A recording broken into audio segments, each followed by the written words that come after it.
एक समय की बात है, जंगल के पास एक लकड़हारा रहता था। वो जंगल में लकड़ी इकट्ठा करता था और उन्हें पास के बाजार में बेचता था कुछ पैसों के लिए। एक दिन की बात है, वो एक पेड़ काट रहा था। तभी हुआ ये कि गलती से उसकी कुल्हाड़ी पास की एक नदी में गिर गई। नदी बहुत ज्यादा गहरी थी और वास्तव में तेजी से बह रही थी। उसने बहुत प्रयत्न किया अपने कुल्हाड़ी को खोजने की, लेकिन उसे वो वहां नहीं मिली।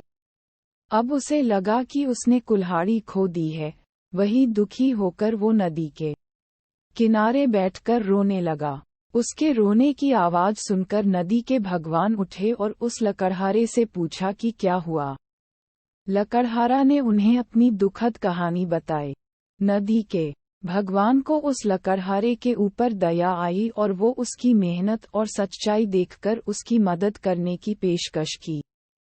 वो नदी में गायब हो गए और एक सुनहरी कुल्हाड़ी वापस लाया, लेकिन लकड़हारे ने कहा कि यह उसका नहीं है।